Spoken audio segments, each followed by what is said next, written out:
So நீங்க இப்ப என்ன பண்ணீங்கன்னா, ஆக்சுவலா நீங்க ஒரு நோட்ல எழுதி வச்சுக்கோங்க. நீங்க உங்க ஷெட்யூல் இருக்குல்ல, உங்களுக்கு ஃபர்ஸ்ட்டே அனுப்பிச்சிருப்பேன். எல்லா பேட்ச்க்கும் ஒரே ஷெட்யூல் தான். ஆக்சுவலா டேட் மட்டும் தான் வேரி ஆகும். அதுக்கும் பார்த்தீங்கன்னா, 3, 4த்துக்கு டேட் அதே தான் குடுத்துருப்பேன். பட் ஆனா மண்டே அப்படின்ற மாரி மாத்திருப்பேன். ஸோ அந்த ஷெட்யூல்ல இருக்கிறது மட்டும் பார்ட் 1, பார்ட் 2, பார்ட் 3ன்னு இருக்குல்ல, அத மட்டும் நோட் பண்ணி வச்சுக்கோங்க. இப்ப யூனிட்க்கே நீங்க நோட் பண்ணீங்கன்னா கரெக்ட்டா இருக்கும். So history of Indian from pre ஹிஸ்டாரிக்லேருந்து ஜெயினிசம், புத்திசம் வரைக்கும் ஒரு டாபிக்கு. மகஜன பதாஸ்லேருந்து உங்களுக்கு வந்துட்டு பார்த்தீங்கன்னா, உங்களுடைய ஆர்ட் அண்ட் எக்கானமிஸ் வரைக்கும் ஒரு டாபிக். ஆர்ட் அண்ட் ஆர்க்கிடெக்சர் வரைக்கும் ஒரு டாபிக்.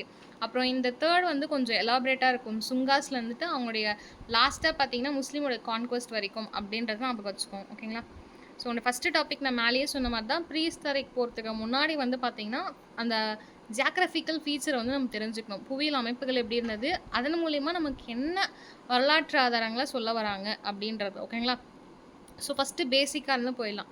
இந்தியா அப்படின்றது பார்த்தீங்கன்னா, ஒரு துணைக்கண்டம். அது உங்களுக்கே தெரிஞ்சிருக்கும். ஸோ இந்தியாவுடைய துணைக்கண்டம் இந்தியாவ பொறுத்தவரைக்கும் வடக்கு பகுதிகள்ல இமாலயங்கள் இருக்கும். ஓகேங்களா?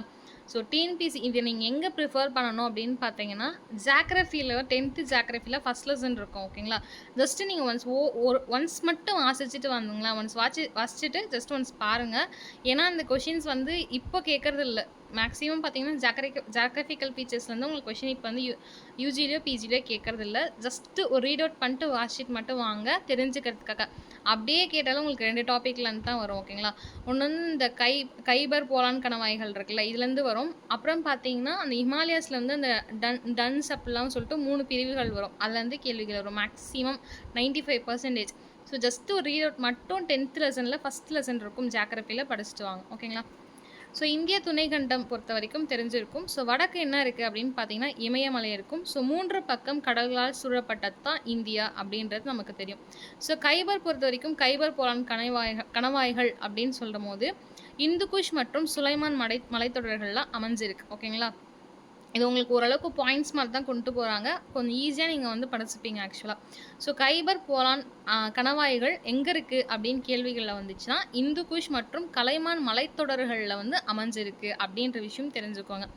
நெக்ஸ்ட்டு பார்த்தீங்கன்னா, கோமல் மற்றும் குர்ரம் கணவாய்கள். ஓகேங்களா? இது 2மே கணவாய்கள். இது வந்து பேசிக் தான். ஜஸ்ட் ரொம்ப வந்து நீங்கள் ஃபோக்கஸ் பண்ண தேவையில்ல. ஜஸ்ட் தெரிஞ்சுக்கிறதுக்காக நான் அந்த பாயிண்ட்ஸ் கொண்டு வந்துட்டு நான் அப்புறம் ப்ரீ ஹிஸ்டாரிக்கு போகிறேன். ஓகேங்களா?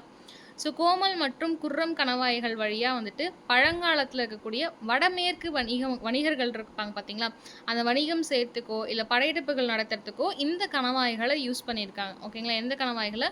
கோமல் மற்றும் குர்ரம் அப்படின்னு சொல்லக்கூடிய கணவாய்கள் வழியாக தான் எக்ஸ்பெஷலி பழங்காலத்தில் ஏன்ஷியன் டைமில் யார் அப்படின்னு பார்த்தீங்கன்னா, வடமேற்கு பகுதிகளில் இருக்கக்கூடிய மக்கள் வந்து வணிகத்துக்கும் படையெடுப்புக்கும் யூஸ் பண்ண ஒரு வழி கணவாய் வழி எது அப்படின்னு பார்த்தீங்கன்னா, இந்த கோமல் மற்றும் குர்ரம் கணவாய்கள் தான். ஓகேங்களா?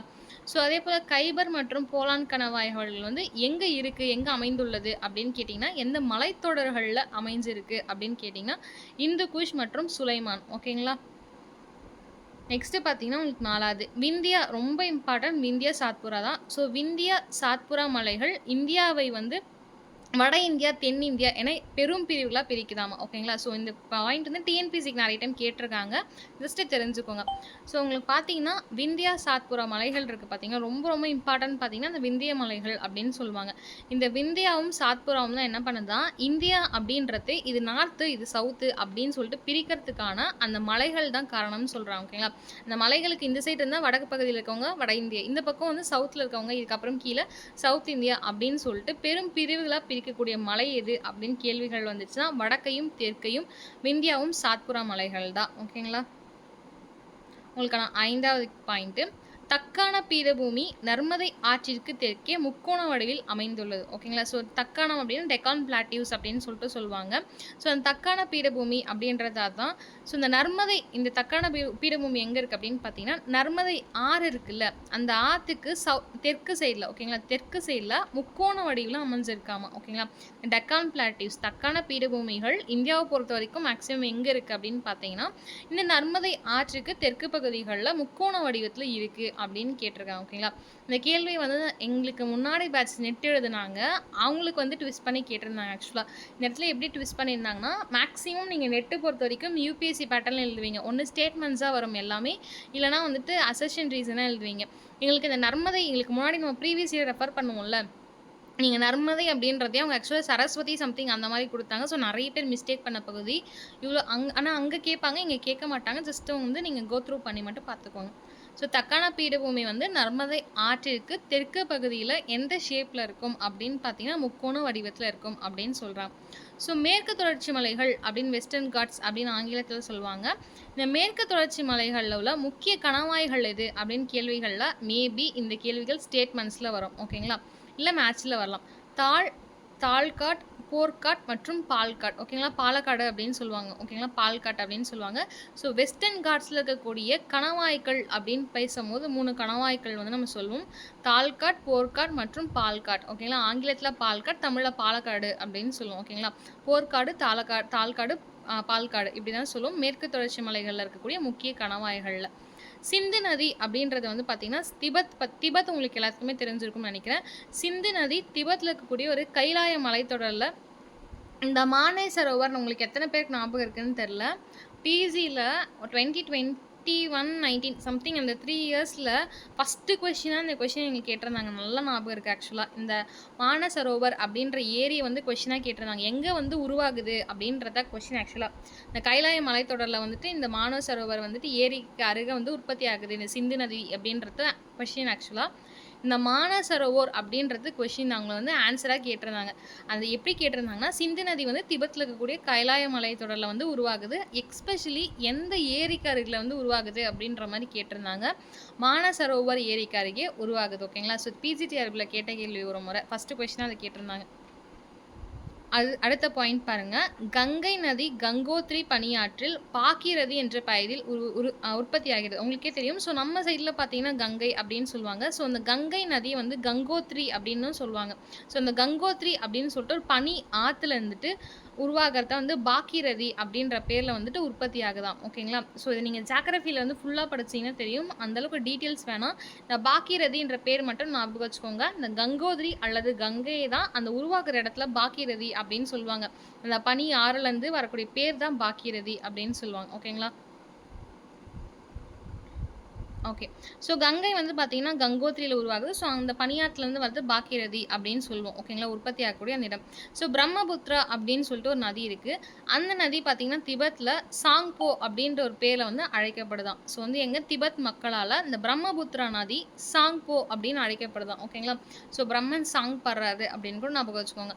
பிரம்மபுத்திரா நதி திபெத்தில் சாங்போ அப்படின்ற பேரில் அழைக்கிறாங்க அப்படின்னு சொல்கிறாங்க. ஓகேங்களா, ஸோ ஜஸ்ட் 10 பாயிண்ட்ஸ் மட்டும் படிச்சுட்டு நீங்கள் ஜஸ்ட் கோ த்ரூ மட்டும் பண்ணுங்கள். ஒரு ஃபஸ்ட்டு லெசன் மட்டும் கோ த்ரூ பண்ணுங்கள். ஏன் நான் திருப்பி இதை சொல்கிறேன்னா, மேக்ஸிமம் ஒரு 95 to 96% வந்து ஜாக்ரஃபிக்கல் ஃபீச்சர் உங்களுக்கு இப்போ லாஸ்ட்டாக வந்ததில் எதுவுமே வரல பிஜியூஜியில். ஸோ நீங்கள் வந்து அந்த ஜாக்ரஃபி ஃபஸ்ட் லெசன் நீங்கள் படிக்கிறீங்க அப்படின்னா இட் டேக்ஸ் அ டைம். உங்களுக்கு அட்லீஸ்ட் 2 to 3 days ஆகும் நீங்கள் கம்ப்ளீட்டாக எல்லாமே படிக்கணும் அப்படின்னா.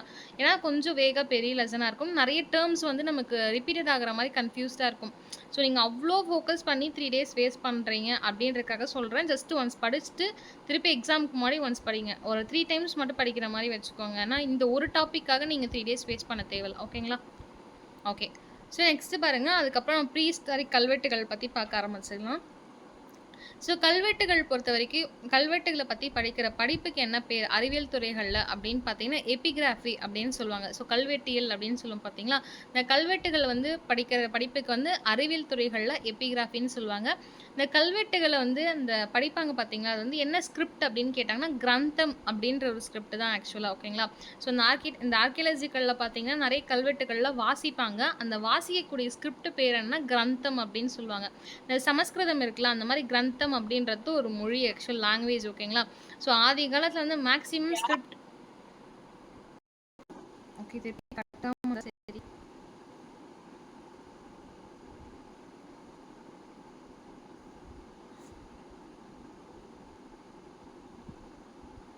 Okay, fine.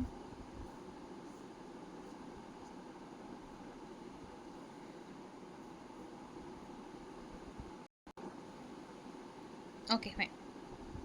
ஸோ மாங்குளம் கல்வெட்டு பார்த்தீங்கன்னா வந்து பாண்டிய அரசு நெடுஞ்செழியனை பற்றி குறிப்பிடும் பழமையான கல்வெட்டு தான். எந்த லாங்குவேஜ் அப்படின்னு பார்த்தீங்கன்னா தமிழ் பிராமி கல்வெட்டுகளில் இருக்கும். ஓகேங்களா, ஸோ அதுக்கப்புறம் பார்த்தீங்கன்னா கிருணர் அப்படின்னு சொல்லிட்டு கல்வெட்டு. ஸோ ஜுனாகத் கல்வெட்டு அப்படின்னு நம்ம நிறைய பேர் தெரிஞ்சிருக்கும். கிருணர்னாலும் ஜுனாகத்னாலும் ஒன்று தான். இது கல்வெட்டு தான், பட் ஆனால் என்னென்னா பாறை கல்வெட்டுகள். ஓகேங்களா, ஸோ வந்து ஸ்டோன்ஸ் பொறுத்த வரைக்கும் வந்து உங்களுக்கு இன்ஸ்கிரிப்ஷன் அப்படின்னா மேக்ஸிமம் பாறையில் இருக்கும், இல்லைனா கல்லில் வந்து இன்ஸ்கிரிப்ட் பண்ணியிருப்பாங்க, இல்லை வாலில் வந்து இன்ஸ்கிரிப்ட் பண்ணியிருப்பாங்க, இல்லை அந்த ஒரு புத்தர் சிலை இருக்குன்னா அதில இன்ஸ்கிரிப்ட் பண்ணியிருப்பாங்க. ஸோ இது பார்த்தீங்கன்னா, பாறை கல்வெட்டு அப்படின்னு சொல்றாங்க. ஜுனாகத் கல்வெட்டு வந்து பாறை கல்வெட்டு. எந்த அரசர பத்தி அப்படின்னு பார்த்தீங்கன்னா வந்து, அரசன் ருத்ரதாமர் இருக்கார் பார்த்தீங்களா, அவருடைய சாதனைகள பத்தி கூறுற கல்வெட்டு எது அப்படின்னு பார்த்தீங்கன்னா, ஜுனாகத் என்னும் கிருணர் கல்வெட்டு. ஓகேங்களா?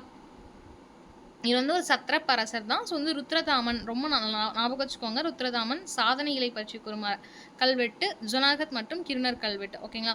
22வது பாருங்க. மௌரியர் காலத்துல அமைக்கப்பட்ட இந்த கேள்வி வந்து டிஎன்பிஎஸ்சில மே 2022ல குரூப் 2 எழுதுவாங்க பார்த்தீங்களா, அதில கேட்டது ஆக்சுவலா. வந்து சுதர்சன ஏரியை பத்தி கேட்டிருப்பாங்க. அது எந்த கல்வெட்டுல வந்துட்டு சொல்லியிருக்காங்க அப்படின்ற மாரி. ஜுனாகத் கல்வெட்டு அந்த ருத்ரதாமன் சொன்னோம் பார்த்தீங்களா, கிருணர் கல்வெட்டுகள்ல. ஆனா ஆக்சுவலி ஜுனாகத் நாங்க வரல. ஆக்சுவலா கிருணர் தான் குடுத்துருந்தாங்க. மேக்ஸிமம் படிச்சதெல்லாம் ஜுனாகத்ன்னு படிச்சிருக்கோம்.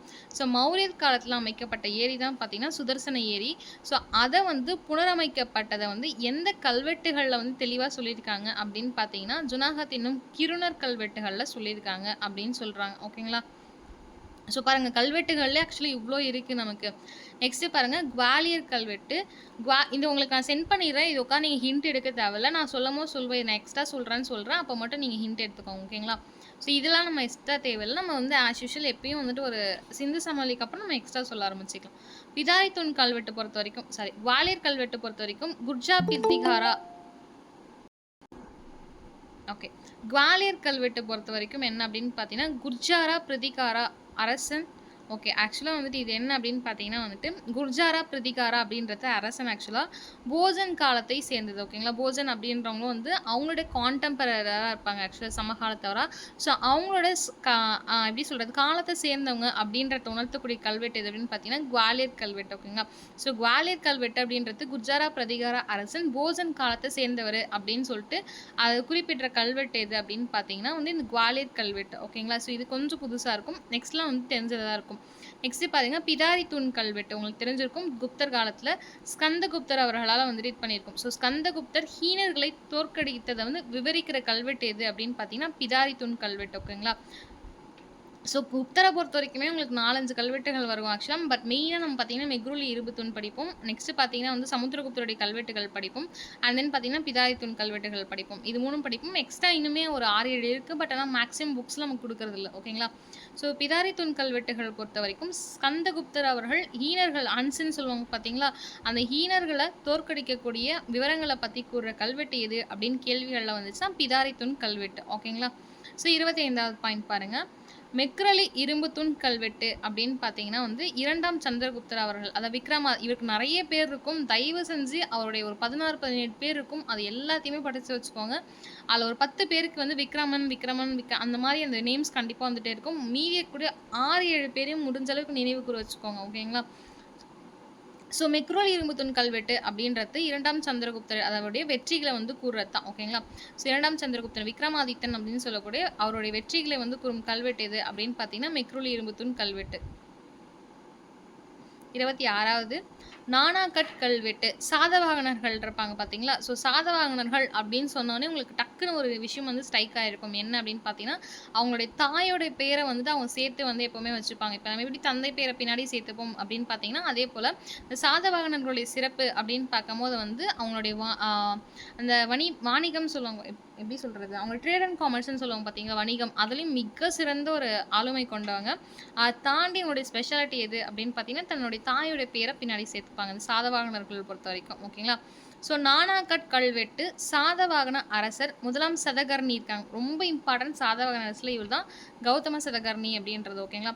ஸோ சதகர்ணியுடைய சாதனைகளை கூறுகிறது. ஓகேங்களா? இதை யார் வந்து வெளியிடுறாங்க அப்படின்னு பார்த்தீங்கன்னா, அவருடைய மனைவி நாகனிகா. ஓகேங்களா? ஸோ நானாகட் அப்படின்னு சொல்லிட்டு நானாகட் ஒரே மாதிரி தான் இருக்கும். ஸோ நானாகட் கல்வெட்டுகள் வந்து எந்த அரசருடைய சாதனைகள் கூறுதுன்னு பார்த்தீங்கன்னா, சாதவாகன அரசனான 1ஆம் சதகர்ணியுடைய சாதனைகளை கூறுது. இது யார் வெளியிடுறாங்க இந்த கல்வெட்டுகளை அப்படின்னு பார்த்தீங்கன்னா, அவருடைய மனைவி சதகர்ணியுடைய மனைவியான நாகானிகா அப்படின்றவங்களாலையுமே வெளியிடப்படுது. ஓகேங்களா? ஸோ அடுத்து பாருங்க, இதோட முடியும் கல்வெட்டுகளில். நாசிக் மெய்கீர்த்தி அப்படின்னு இந்த கௌதமி புத்தர்னு சொன்ன பார்த்தீங்களா, ரொம்ப இம்பார்ட்டண்டான ஒரு இவரும் அந்த 1ஆம் சதகர்ணி தான். ஸோ நாசிக் மெய்கீர்த்தி கௌதமபுத்திர சதகர்ணியுடைய சாதனைகளை குறிக்கிறது. ஓகேங்களா? ஸோ இந்த நாசிக் மெய்கீர்த்தி அப்படின்றது ஒன்றும் இல்லை. ஆக்சுவலாக வந்து இதே மாதிரி தான், பட் ஸ்கிரிப்டடாக வந்து எழுதியிருப்பாங்க. ஸோ அந்த மாதிரி நாசிக் மெய்கீர்த்தியில் வந்து யாரை பற்றி சொல்லியிருப்பாங்க அப்படின்னு பார்த்தீங்கன்னா, சாதவாகன அரசன் கௌதமபுத்திர சதகர்ணியுடைய சாதனைகள வந்து சொல்லியிருப்பாங்க. ஓகேங்களா. ஸோ இத யாரு வெளியிட்டது அப்படின்னு பார்த்தீங்கன்னா, அவருடைய தாய் கௌதமி பாலிஷ்டி அவர்கள் தான். ஓகேங்களா. ஸோ இங்க பாருங்க இதுதான் சொன்னா, இவங்களுடைய தாய் பேர முன்னாடி வந்து யூஸ் பண்ணியிருக்காங்க. இந்த ப்ரிஃபிக்ஸ் அப்படின்னு சொல்லுவோம் பார்த்தீங்களா? ஸோ அந்த மாரி வந்து முன்னாடி யூஸ் பண்ற நேம் வந்து பார்த்தீங்கன்னா, அவருடைய தாயோட பேர யூஸ் பண்ணியிருப்பாங்க. நம்ம மேக்ஸிமம் தந்தையோட பேர பின்னாடி யூஸ் பண்ணுவோம். ஓகேங்களா. ஸோ எக்ஸாம்பிள் சொல்லணும் அப்படின்னு பார்த்தீங்கன்னா வந்துட்டு இவங்க அந்த குக் வித் கோமாளில அஸ்வின் வருவாரு. அவருமே வந்து பார்த்தீங்கன்னா, அவருடைய தாயோட நேம் பின்னாடி யூஸ் பண்ணியிருப்பாரு ஆக்சுவலா. ஸோ இந்த மாரி வந்துட்டு ஒரு இம்பாக்ட் வந்து கிரியேட் பண்ணக்கூடிய ஒரு அரசங்க அப்படின்னு பார்த்தீங்கன்னா வந்து சாதவாகனர்கள்ல தான் இருப்பாங்க. ஸோ அவங்களுடைய அம்மா பேர் கௌதமி. ஸோ கௌதமி புத்திர சதகர்ணி அப்படின்னு வச்சிருப்பாங்க. இவரோட தாயால வெளியிடப்பட்டது தான் நாசிக் மேய்கீர்த்தி. நானாகட் பொறுத்தவரைக்கும் 1ஆம் சதகர்ணியோட மனைவியால் வெளியிடப்பட்டது தான் நாகானிகாவால வெளியிடப்பட்டது தான். ஓகேங்களா. இந்த சின்ன ஒரு இது மட்டும் பார்த்துக்கோங்க. ஓகேங்களா. ஓகே. ஆக்சுவலி இந்த கல்வெட்டுகள் மேல பார்த்தது வந்து உங்களுக்கு ஓரளவுக்கு இந்தியாக்குள்ள முடிஞ்ச மாரி இருந்துச்சு. கொஞ்சம் இப்ப வெளியில போற மாரி இருக்கும். ஓகேங்களா. ஸோ ஆசிய மைனரில் உள்ள போகோஸ்கோய் கல்வெட்டு. ஓகேங்களா. ஸோ ஆசிய மைனர்ல இருக்கக்கூடிய போகோஸ்கோய் கல்வெட்டுகள் வந்து ஓகே. கிமு 1400கள்ல இந்திரன், வருணன், மித்ரன் ஆகிய வேத தெய்வங்களை குறிப்பிடுகிறது. ஓகேங்களா. ஸோ இது நீங்க கேள்விப்பட்டிருக்க மாட்டீங்க. ஜஸ்ட் தெரிஞ்சுக்கோங்க. ஆசிய மைனரில் உள்ள போகோஸ்கோய் என்ன கல்வெட்டு நேம்னு பார்த்துக்கோங்க. போகோஸ்கோய் அப்படின்ற கல்வெட்டு 1400கள்ல வெளியிடுறாங்க. அந்த கல்வெட்டுகள்ல 3 வேத தெய்வங்கள பத்தி குறிப்பிட்டிருக்காங்க. அந்த வேத தெய்வங்கள் பேர் என்னன்னா இந்திரன், வருணன், மித்திரன். ஓகேங்களா. அதாவது இந்திரன் உங்களுக்கு தெரிஞ்சிருக்கும்னு நினைக்கிறேன். ஸோ வர்ண பகவான், நெக்ஸ்ட் பார்த்தீங்கன்னா மித்திரன். ஓகேங்களா. இவங்க 3 பேத்த பத்தி கூறிய கல்வெட்டுகள் எது அப்படின்னு கேட்டிங்கன்னா, போகோஸ்கோய் கல்வெட்டுகள். எந்த இயர்னா 1400கள்ல. ஓகேங்களா. ஸோ இந்த கல்வெட்டு உங்களுக்கு எல்லாத்துக்குமே தெரிஞ்சிருக்கும். முதலாம் டேரியஸ் இருக்கார் பார்த்தீங்களா, தாரியஸ் அப்படின்னு தமிழ்ல சொல்லுவோம், டேரியஸ் அப்படின்னு ஆங்கிலத்தில் சொல்லுவோம். ஓகேங்களா. சில ப்ரொனன்சியேஷன் மட்டும் ஆங்கிலத்தில் சொல்வேன். ஸோ மேம் தப்பாக சொல்கிறாங்கன்னு நினச்சிக்காதீங்க. டக்குன்னு தமிழில் வரலாம், நான் ஆங்கிலத்துக்கு சொல்லுவேன். ஸோ அதை மட்டும் கொஞ்சம் அட்ஜஸ்ட் பண்ணிப்போம். முதலாம் தாரியஸினுடைய அந்த கல்வெட்டுகள் இருக்கும். பெர்சிபோலிஸ் அப்படின்னு சொல்லுவாங்க அந்த கல்வெட்டு பேர். இந்த கல்வெட்டு பார்த்தீங்கன்னா எங்கே இருக்கும் அப்படின்னு பார்த்தீங்கன்னா சிந்து பகுதியில் வந்து இருக்கும். ஓகேங்களா. ஸோ சிந்து பகுதி பாரசீக பேரரசின் ஒரு பகுதி என்பதை குறிக்கிறது. ஓகேங்களா.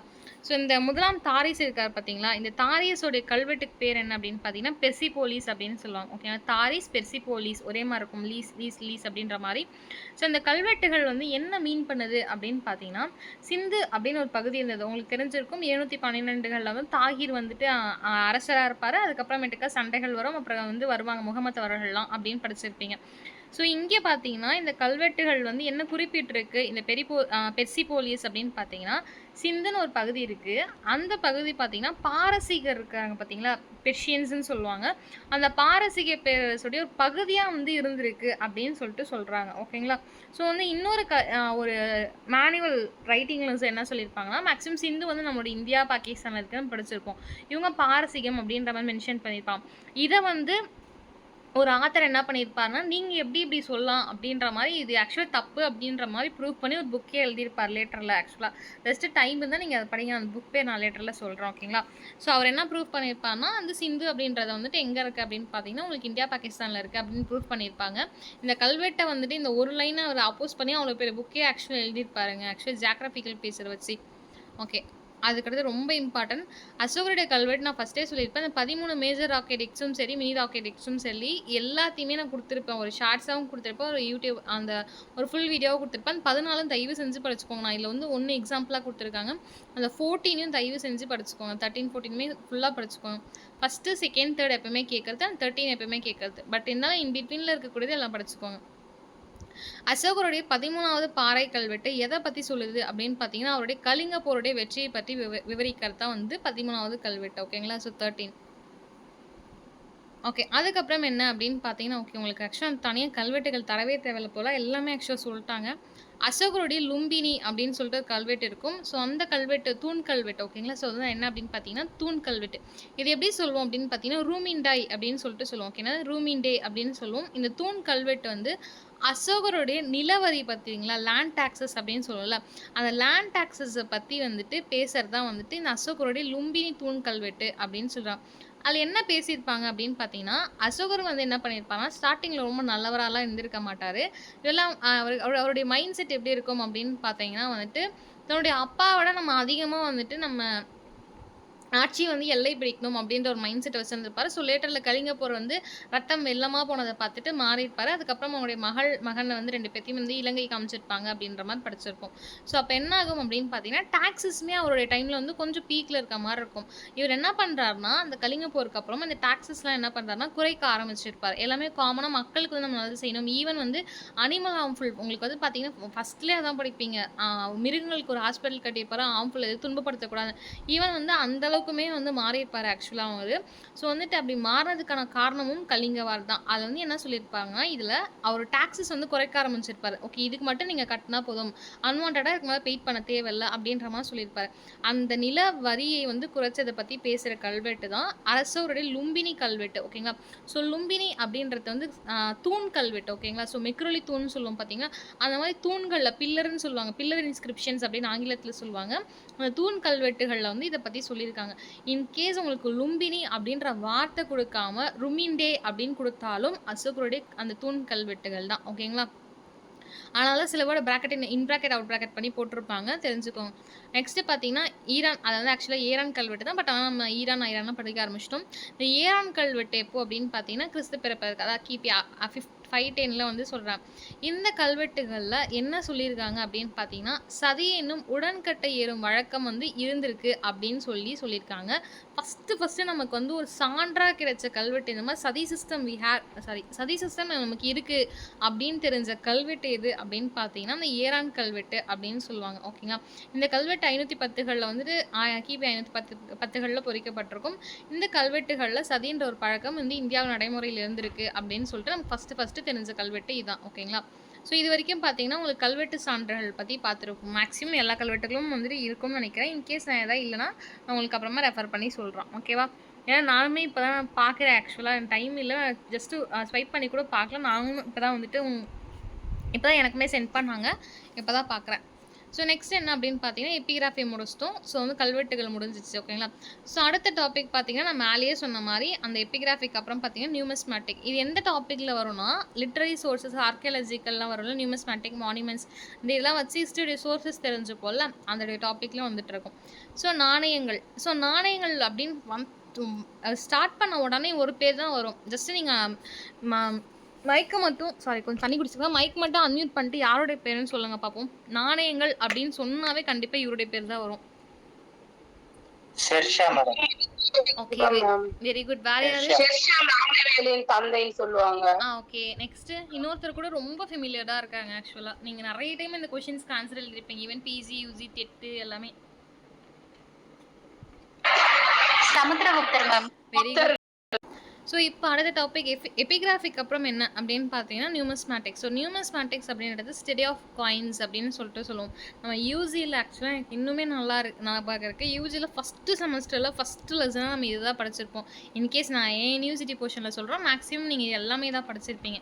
இந்த எபிகிராஃபி அப்படின்றது எனக்கு எப்போவுமே ஒன் வேர்டாக வருங்க. எபிகிராஃபினா என்ன? Study of coins. இதை நான் வந்து ஒரு 1000 டைமாச்சு அந்த 1 மார்க்ஸ் எழுதியிருப்பேன். ஓகே நியூமிஸ்மேட்டிக்ஸ் அப்படின்னும் போது என்னன்னா, நாணயங்களை வந்து பற்றி படிக்கிற படிப்பு தான் நியூமிஸ்மேட்டிக்ஸ் அப்படின்னு சொல்லுவாங்க. அதாவது ஸ்டடி ஆஃப் காயின்ஸ் அப்படின்னா. சரி இந்த காயின்ஸை வச்சு என்ன தெரிஞ்சுக்க முடியும் அப்படின்னு பார்த்தீங்கன்னா, 3 விஷயம் தெரிஞ்சுக்க முடியும். ஒன்று அவங்க எந்த அளவுக்கு பொருளாதாரமாக வந்து ரொம்ப க்ரோத்தாக இருந்தாங்க அப்படின்ற விஷயத்தை தெரிஞ்சுக்க முடியும். ஃபார் எக்ஸாம்பிள் உங்களுக்கு பார்த்தீங்கன்னா, குப்தருடைய காலத்தில் நிறைய கோல்டு காயின்ஸ் வந்து இஷ்யூ பண்ணுவாங்க. ஸோ பொற்காலம் அது அப்படின்றத மீன் பண்ணியிருப்பாங்க. அதை வச்சு தான் பிகாஸ் அவ்வளோ காயின்ஸ் வந்து புழக்கத்தில் இருந்திருக்கும் கோல்டு காயின்ஸ்.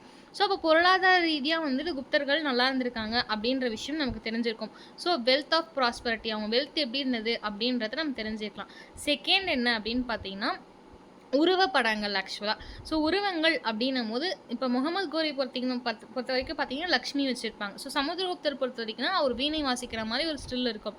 ஸோ இந்த மாதிரி எந்த அரசரோ அது கீழே கண்டிப்பாக அவங்களுடைய பேரை மென்ஷன் பண்ணியிருப்பாங்க. ஸோ அந்த பேரும் இயரும் நல்லா தெரிஞ்சிக்கலாம். ஸோ இது வந்து செகண்ட் பாயிண்ட். இதை வச்சு தெரிஞ்சிக்கலாம். சரி இது தாண்டி தேர்ட் பாயிண்ட் என்ன தெரிஞ்சுக்க முடியும் அப்படின்னு பார்த்தீங்கன்னா வந்துட்டு வெல்த்தையும் தாண்டி உன் பேரையும் தாண்டி பார்த்தீங்கன்னா கார்பன் டேட்டிங் அப்படின்னு சொல்லுவாங்க. இயர் இப்போ சம்திங் மென்ஷன் பண்ணலை. அவங்க வந்து அந்த உள்ளே வந்துட்டு புகைப்படமும் எதுவும் போடல. அவங்க ஜஸ்ட்டு வந்து ஒரு வெள்ளி காயினா கோல்டு காயினா அச்சடிச்சிருக்காங்க. இன்கேஸ் வந்துட்டு அவங்க சும்மா அந்த அப்போ பார்த்தீங்கன்னா இந்த டாட் மாதிரி நடுவில் இருப்பாங்க. இன்கேஸ் அந்த மாதிரி எதுவுமே இல்லைன்னா கார்பன் டேட்டிங்னு ஒரு முறையை வந்து பயன்படுத்துவோம் ஆக்சுவலா.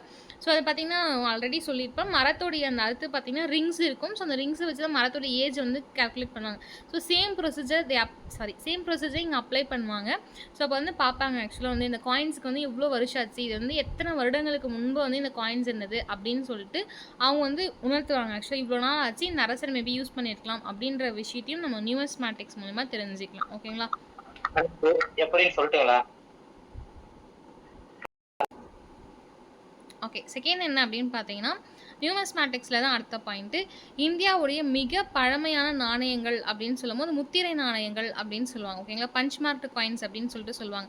ஸோ இந்தியாவுடைய மிக பழமையான நாணயங்கள் அப்படின்னு பொறுத்தவரைக்கும், நமக்கு பஞ்ச் மார்க்டு காயின்ஸ் தான் வந்து ரொம்ப ஓல்டஸ்ட் ஆக்சுவலா. ஓகேங்களா?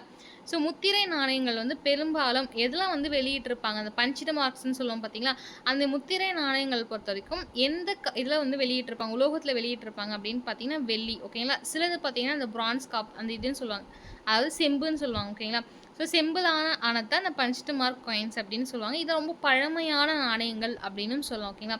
இதில ஏதாவது குறியீடுகள் இருக்குமா அப்படின்னு பார்த்தீங்கன்னா, கண்டிப்பா குறியீடுகள், சில குறியீடுகள் மட்டும் தான் இருக்கும். பட் ஆனா எந்த லெட்டர்ஸுமே இருக்காது. ஓகேங்களா?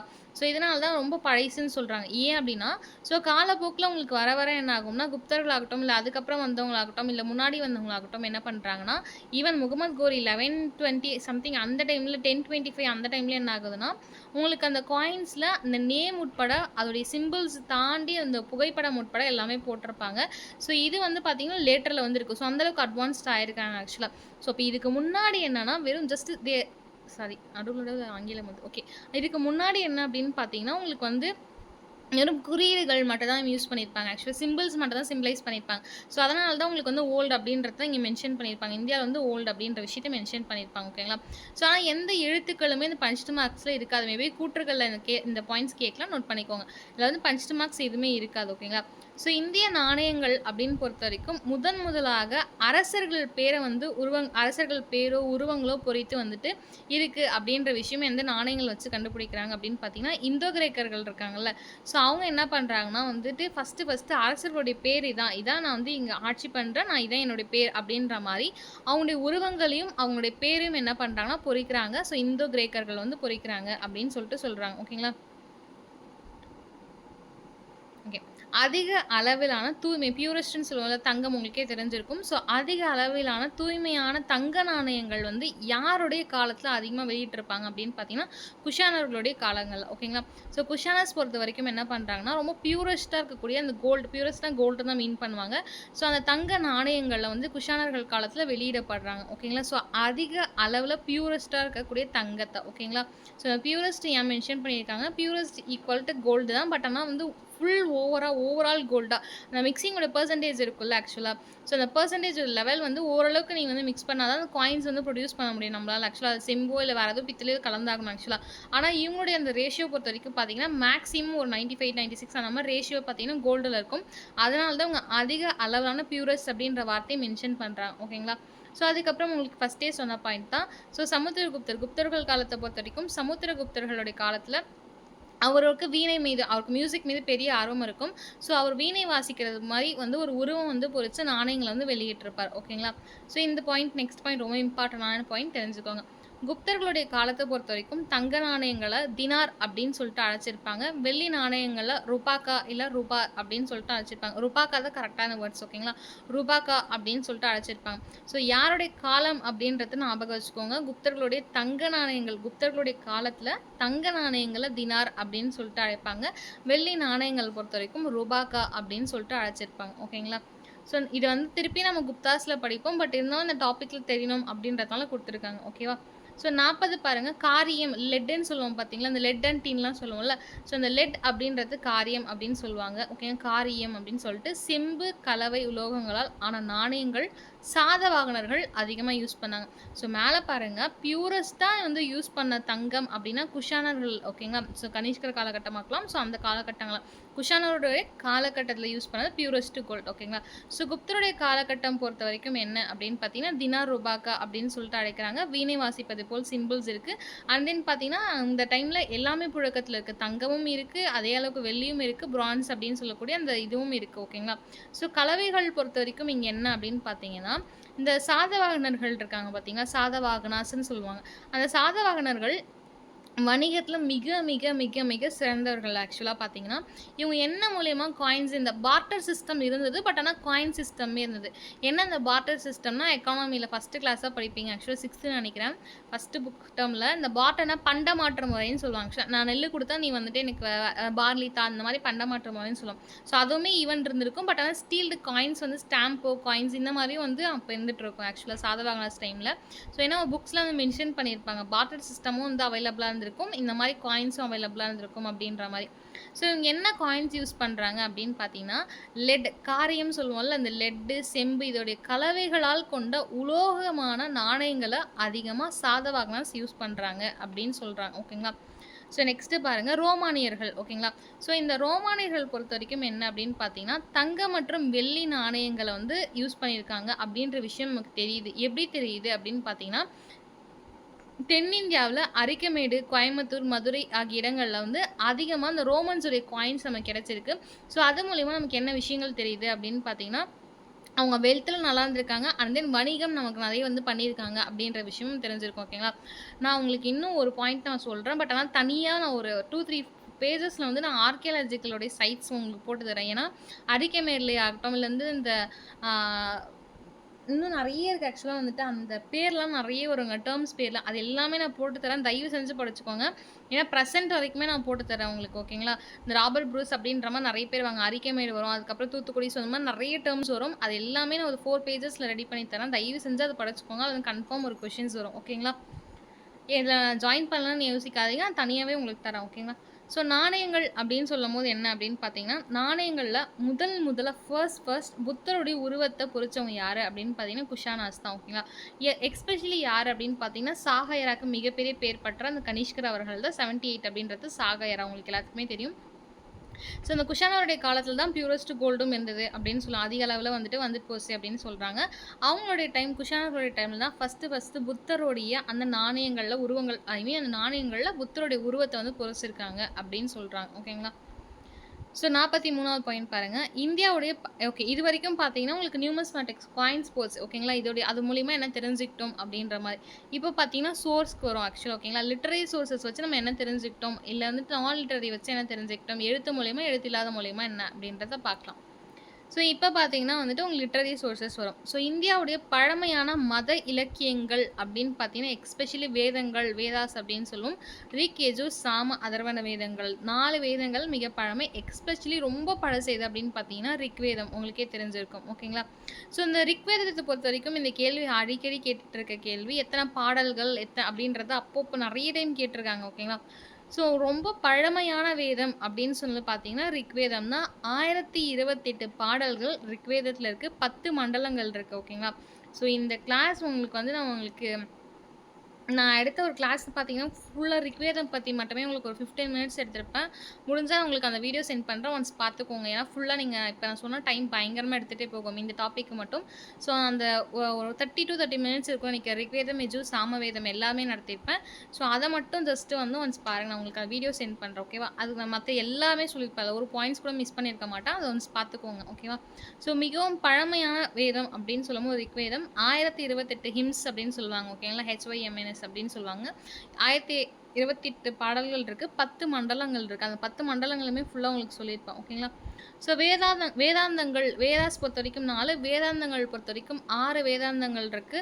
சிக்ஷா, கல்பம், வியாக்கரணம், நிருக்தம், சந்தாஸ். ஓகேங்களா? ஸோ ஜோதிடம். ஸோ இது நான் உங்களுக்கு ஆல்ரெடி சொல்லியிருப்பேன். இத பத்தியும் சொல்லியிருப்பேன் அந்த வீடியோல. அந்த வீடியோ மட்டும் நான் சொல்றேன். நீங்க பார்த்துக்கோங்க. ஓகேங்களா? நான் கண்டிப்பா சென்ட் பண்றேன்.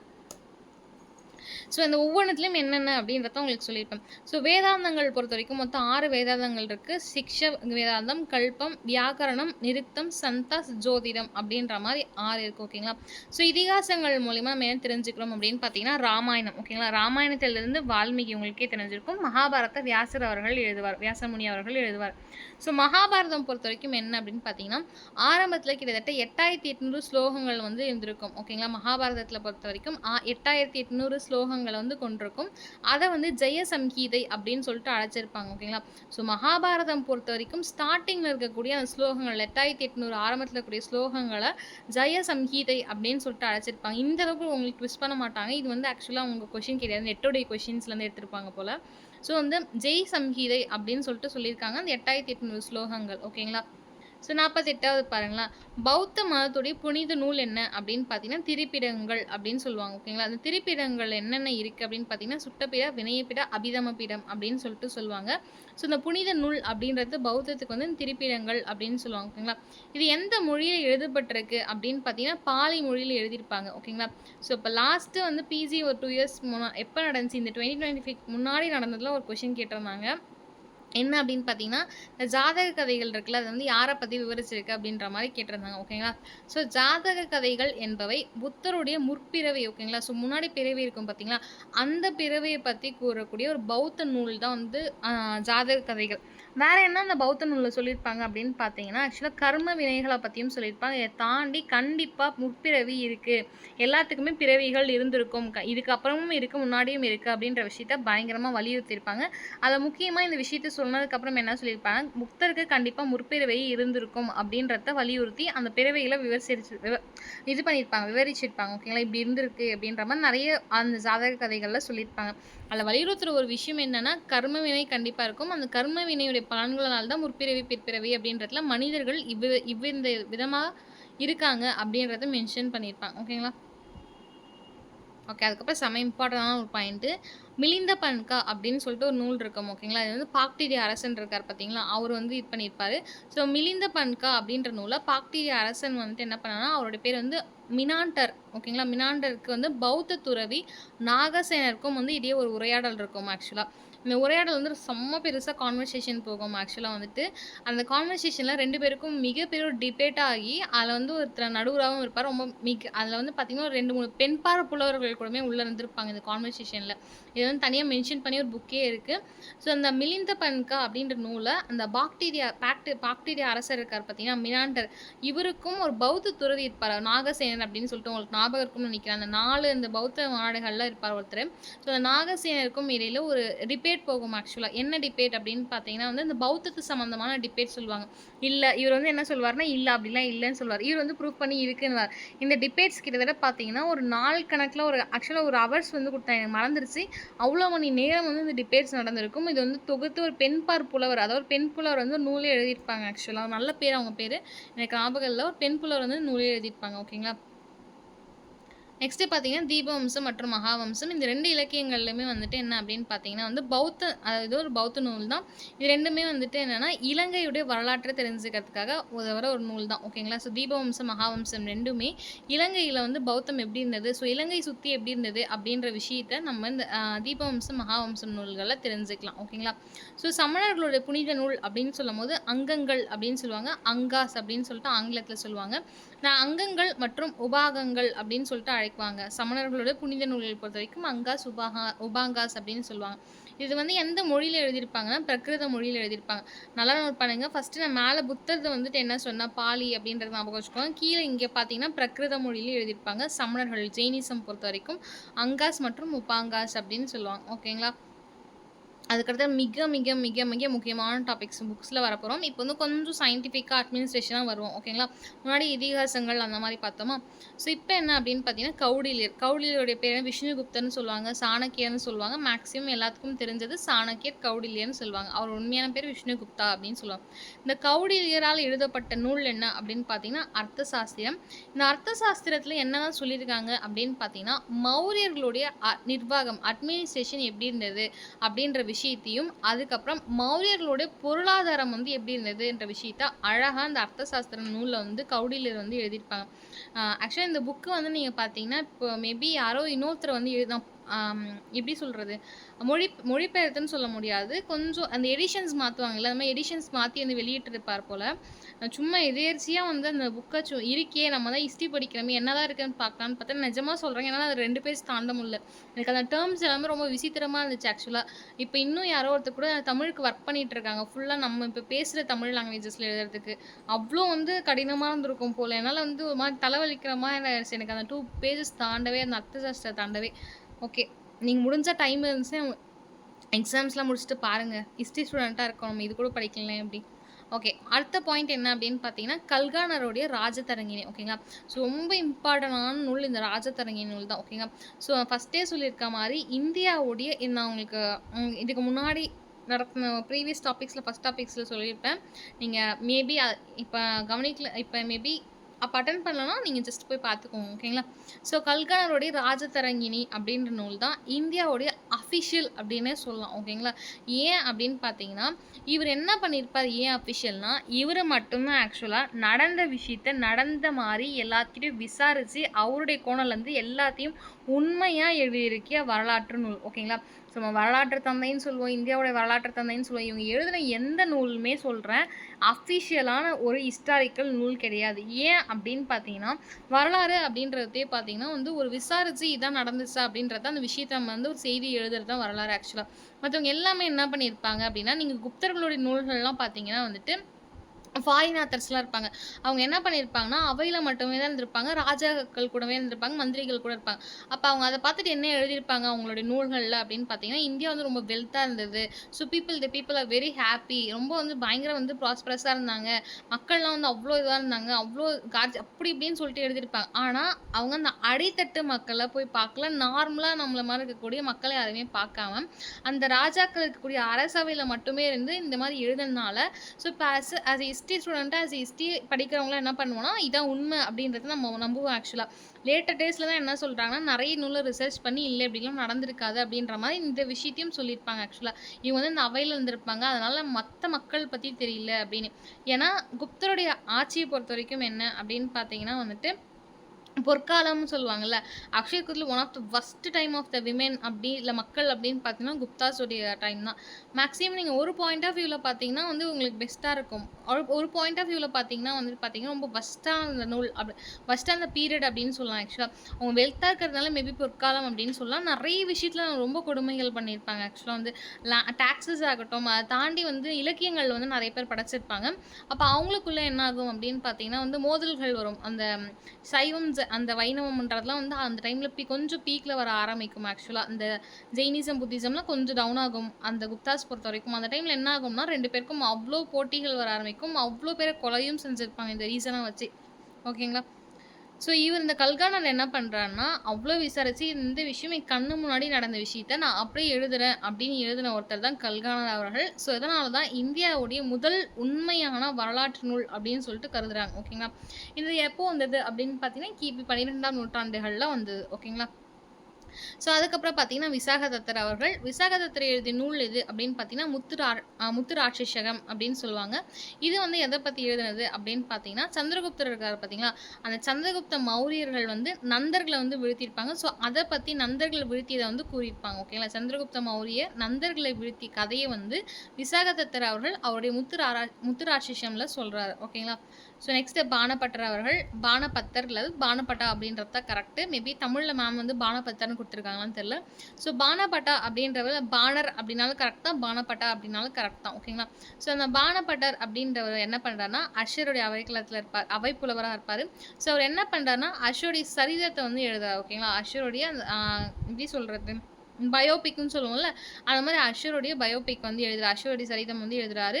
ஸோ இது வந்து என்ன அப்படின்னு பார்த்தீங்கன்னா, அஷர் வர்த்தன வம்சத்தை சார்ந்தவர். அந்த வர்த்தன வம்சத்துடைய வரலாற்றை வந்து இவர் கூறுறாரு. எந்த நூலில் அப்படின்னு பார்த்தீங்கன்னா, இந்த அஷசரிதம் நூலில். சரி, அந்த வர்த்தன வம்சத்தை பற்றி தான் கூறினாரா, வேற என்ன எக்ஸ்பெஷலி இருக்கும் அப்படின்னு பார்த்தீங்கன்னா, எக்ஸ்பெஷலி அஷருடைய வரலாற்றை பற்றி கூறுறாரு. ஓகேங்களா? அஷருடைய காலத்தில் அவர் எப்படி எத்தனை அவைகள் வந்து அவர் என்ன அப்படின்னு பார்த்தீங்கன்னா, புத்த கவுன்சில்ஸ் இருக்கும். ஓகேங்களா? புத்தர்களுடைய அந்த மாநாடுகள் இருக்கும்ல, அந்த புத்த மாநாடுகளாகட்டும் இல்லை மற்ற மத மாநாடுகள் இருக்கும்ல, மதம் சொல்ல முடியாது. இப்போ வந்து பார்த்தீங்கன்னா வந்து ஹிந்துஸ்லேயே வந்து சைவம் வைணவம் அந்த மாதிரிலாம் இருக்கும்ல. ஸோ அந்த மாதிரி ஜெயினிசம் புத்திசம் இந்த மாதிரிக்கான காமனான மாநாடையும் அவர் கூட்டியிருப்பார். ஆக்சுவலாக 5 இயர்ஸ் ஒன்ஸ் 3 இயர்ஸ் ஒன்ஸ் அப்படின்ற மாதிரி புத்த மாநாடை தாண்டி நார்மலாக இதுக்கான இந்த மாதிரி மொழிகளுக்கான மொழின்னு சொல்ல முடியாது, அந்த ரிலீஜியஸ்க்கான மாநாடையும் வந்து கூட்டியிருப்பார். ஸோ இந்த விஷயம்லாம் எதிலேருந்து எடுத்திருப்பாங்கன்னா, இந்த அஷசரிதால தான் எடுத்திருப்பாங்க. இது வந்து ஒரு மிகைப்படுத்தி சொல்லியிருப்பாங்க. ஏன் அப்படின்னா, எல்லாமே இப்போ வந்து அசோகர் இருக்கானா புத்தரை மட்டும் தான் ஃபாலோ பண்ண. இவர் தான் என்ன பண்ணுறாரா, எனக்கு புத்திசமும் பிடிக்கும் சைவிசமும் பிடிக்கும், ஆனால் நான் வைணவத்துக்குமான மாநாட்டையும் ரெடி பண்ணுவேன் அப்படின்ற மாதிரி எல்லா மதங்களும் பீப்புள் வந்து ஆக்சுவலி எதை விரும்புவாங்க, அவங்கள யாரும் நம்ம கன்வெர்ட் பண்ணக்கூடாது, அவங்கவுங்க அதை தெரிஞ்சுக்கணும் அப்படின்றதுக்காக எல்லாத்துக்குமான மாநாடுமே ரெடி பண்ணியிருப்பார். ஓகேங்களா? ஓகே. அதுக்கு அடுத்தது பார்த்தீங்கன்னா, இந்த கேள்வி ஆக்சுவலா கேட்டிருந்தாங்க. பிஜிலயோ, யுஜிலயோ இந்த கேள்வி இப்ப ரீசென்ட்டா ஒரு 3, 4 இயர்ஸ்ல வந்திருந்தது. பதஞ்சலியோட மகாபாக்ஷ்யம் ஓகேங்களா? பதஞ்சலி அவர்கள் உங்களுக்கு தெரிஞ்சிருக்கும். யோகா ஓகே தந்தை அப்படின்னு சொல்லுவாங்க. ஸோ மிக, மிக, மிக ரொம்ப யோகா வந்து மிகையா அந்த பயங்கரமா மிகைப்படுத்தி சொன்ன நூல் எதுன்னு பார்த்தீங்கன்னா, மகாபாக்ஷ்யம் தான் ஓகேங்களா? ஸோ அந்த நூல்கள்ல யோகாவ தாண்டி இவர் எத பத்தி சொல்லியிருக்காரு அப்படின்னு பார்த்தீங்கன்னா, சுங்காஸ் இருக்காங்க பார்த்தீங்களா? சுங்கர்கள் அவங்களுடைய வரலாற்ற வந்துட்டு அவர பத்தி சொல்லியிருக்காங்க. ஸோ இவருடைய நூல் மூலியமா தான் நெறைய சுங்கர்களுடைய வரலாற்ற வந்து நம்ம தெரியறதுக்கான ஒரு லிட்டரரி சோர்ஸஸா அவர் எழுதியிருக்காரு அப்படின்னு சொல்றாங்க. பதஞ்சலி பொறுத்தவரைக்கும் மகாபாக்ஷ்யம் தாண்டி யோகாக்கான ஒரு நூலையுமே எழுதியிருப்பாரு. ஸோ அந்த நூலுமே ஒரு பிரபலமான நூல் தான். நம்ம ஹிஸ்ட்ரி அப்படின்னு படிக்கிறதால சுங்காஸுடைய நூல் பத்தி மட்டும் படிக்கிறோம். ஓகேங்களா? ஓகே. ஸோ வேற என்ன அப்படின்னு பார்த்தீங்கன்னா, இதுல தயவு செஞ்சு சொல்றேன். இல்ல மேபி ஏதோ ஒண்ணு மிஸ் ஆயிருந்தாலும் மிஸ் ஆயிருக்கலாம். இதுல இருக்கதையும் நீங்க மிஸ் பண்ணாதீங்க. நீங்க இப்ப ஒண்ணா மிஞ்சி போனா 20, 25 பாயிண்ட்ஸ் இருக்குமா? ஒரு லிட்டரரி சோர்ஸஸ்ல ஒரு 50 இல்ல மேக்ஸிமம் ஒரு 50 பாயிண்ட் இருக்குமா? தயவு செஞ்சு ஸ்கிப் பண்ணாதீங்க. நான் திருப்பி திருப்பி சொல்றேன். இதுல இருக்க ஒரு பாயிண்ட்ஸ் கூட ஸ்கிப் பண்ணாதீங்க. அவ்ளோ பொறுக்கி எடுத்து வந்து மேம் கஷ்டப்பட்டு ரெடி பண்ணியிருக்காங்க. அத தாண்டி நீங்க நல்லா ஸ்கோர் பண்ணணும்னா, என்னடா 60 பேஜ் இருக்கு, 100 பேஜ் இருக்கு அப்படிலாம் தயவு செஞ்சு ஸ்கிப் பண்ணாதீங்க. இது எனக்கு தெரிஞ்சு இந்த சம்மரைஸ் பண்ணி 50, 55 பேஜஸ்க்குள்ள தான் நான் தர சொன்னேன். ஏன்னா நீங்க ஜெராக்ஸ் பண்ணணும் அப்படின்றதுக்காக. அந்த அளவுக்கு பட் ஆனா அவ்ளோ பாயிண்ட்ஸ் அவங்க எடுத்திருக்காங்க. எப்படி அவங்க சம்மரைஸ் பண்ணாங்கன்றது எனக்கு தெரியல. Okay fine. தயவு செஞ்சு எந்த பாயிண்ட்ஸும் மிஸ் பண்ணிடாதீங்க. காளிதாசருடைய மாளவிகாக்கினி மித்திரம் ஓகேங்களா? ஸோ இந்த மாளவிகாக்கினி மித்திரம் அப்படின்றது வந்து இந்த காளிதாசர் நிறைய நூல்கள் எழுதியிருப்பாங்க. ஆக்சுவலாக வந்துட்டு காளிதாசர் பொறுத்த வரைக்கும் இது ரொம்ப முக்கியமான நூல் எது அப்படின்னு பார்த்தீங்கன்னா, மாளவிகாக்கினி மித்திரம் அப்படின்னு சொல்லுவாங்க ஓகேங்களா? ஸோ காளிதாசர் எழுதின நூல் பற்றி எனக்கு தெரிஞ்சு மணிமாறன் சார் வந்துட்டு ஒரு டைம் வந்து சொன்னார். ஸோ நாங்கள் அதை வந்துட்டு உங்களுக்கு நான் போட்டிருக்கேன். ஜஸ்ட் ஒன்ஸ் போய் பாருங்கள் அந்த எல்லா நூல்ஸுமே ஓகேங்களா? எது வந்து கவிதை எது வந்துட்டு அந்த ஃபேஸாக எழுதுறாரு அப்படின்றதையும் தெரிஞ்சுக்கோங்க ஓகேங்களா? ஸோ காளிதாசருடைய மாளவிகாக்னி மித்திரம் அப்படின்ற நூல்களில் சுங்க அரசருடைய அக்னிமித்திரன் ஒரு அரசர் இருப்பார். அவரை பற்றி சொல்கிறது தான். அதனால தான் இந்த வந்து இங்கே மாளவிகாக்னி மித்திரம் அப்படின்னு சொல்லியிருப்பார் ஓகேங்களா? ஸோ உங்களுக்கு டக்குன்னு கனெக்ட் ஆகிக்கும். ஸோ இந்த பேர் டவுட் வராது. இவர் எந்த அரசர் அப்படின்னு பார்த்தீங்கன்னா சுங்க அரசர் ஓகேங்களா? ஸோ சுங்க அரசர் வந்து பார்த்தீங்கன்னா இந்த மாளவிகாக்னி மித்திரம் அப்படின்றத பற்றி இவர் இந்த அக்னிமித்திரத்தை பற்றி எழுதியிருப்பார் ஓகேங்களா?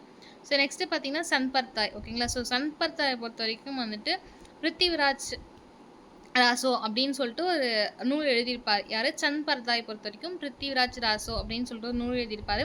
இது எதை பற்றி அப்படின்னு பார்த்தீங்கன்னா, ரஜபுத்திர அரசன் ஒருத்தர் இருப்பார். அவர் யாருன்னா பிருத்திவிராஜ் சௌஹான் இருப்பார் ஓகேங்களா? இவருடைய தீர செயல்களை பற்றி எழுதியிருப்பாங்க. பிருத்திவிராஜ் சௌஹான் பற்றி உங்களுக்கு ஆல்ரெடி ஒரு பெரிய கதை சொல்லியிருப்பேன். ஸோ அவரை பற்றியே இல்லை இவரை பற்றி சொன்னால் இல்லை இன்னொருத்தர் இருக்கார் இவரை மாதிரி. ஸோ மேபி அவருக்கு சொல்லியிருக்கலாம். ஸோ பிருத்திவிராஜ் சௌஹானுடைய தீர செயல்களை பற்றி கூறுற மாதிரி இந்த சாந்த் பர்தாய் அப்படின்றவர் பிருத்திவிராஜ் ராசோ அப்படின்ற பேரில் எழுதியிருக்காங்க. ஸோ இந்த பேர் உங்களுக்கு ஈஸியாக ஞாபகம் வந்துருக்கும். பிருத்திவிராஜ் அப்படின்றது ஓகேங்களா? நெக்ஸ்ட் பார்த்தீங்கன்னா பில்கனர் ஓகேங்களா? ஸோ இந்த பில்கனரின் பொறுத்த வரைக்கும் விக்ரமாங்க தேவ சரிதம் அப்படின்ற ஒரு நூலை வந்து எழுதியிருப்பார் ஓகேங்களா? இதில் எந்த அரசர் எந்த இதை பற்றி எழுதியிருப்பாங்கன்னா கல்யாணி ஓகேங்களா? கல்யாணி சாளுக்கியர்கள்னு சொல்லுவாங்கள்ல, மேலை கீழை சாளுக்கியர்கள் அப்படின்னும் போது கல்யாணி சாளுக்கியர்கள் அப்படின்னு இருப்பாங்க. இந்த கல்யாணி சாளுக்கியர்களை சேர்ந்த அரசன் 6ஆம் விக்ரமாதித்தனை பற்றி கூறின நூல் தான் இந்த விக்ரமாங்க தேவி ஓகேங்களா? ஸோ விக்ரம கரெக்ட் ஆயிரும். நீங்கள் தெரிஞ்சுக்க வேண்டிய விஷயம் எந்த இதோடைய அரசர் கல்யாணி சாளுக்கியருடைய அரசன் அப்படின்றத தெரிஞ்சுக்கணும். யார் எழுதுனாங்க அப்படின்றத தெரிஞ்சுக்கணும். பில்கனர் ஓகேங்களா? ஸோ நெக்ஸ்ட்டு பார்த்தீங்கன்னா கார்கி சம்ஹீதை அப்படின்னு சொல்லுவாங்க. இந்த கார்கி சம்ஹீதை பொறுத்த வரைக்கும் இந்த கார்கி அப்படின்றவங்க ஆக்சுவலாக வந்து ஒரு பெண் புலவர் ஓகேங்களா? ஸோ இந்த கார்கி சம்ஹீதை பொறுத்த வரைக்கும் என்ன அப்படின்னு பார்த்தீங்கன்னா யுக புராணம் அப்படின்னு சொல்லிட்டு எழுதியிருப்பாங்க. ஸோ இந்த யுக புராணம்ல என்ன எழுதியிருப்பாங்க அப்படின்னு பார்த்தீங்கன்னா இந்தியாவும் கிரேக்கருடைய படைகளை வந்து குறிப்பிட்டிருப்பாங்க ஓகேங்களா?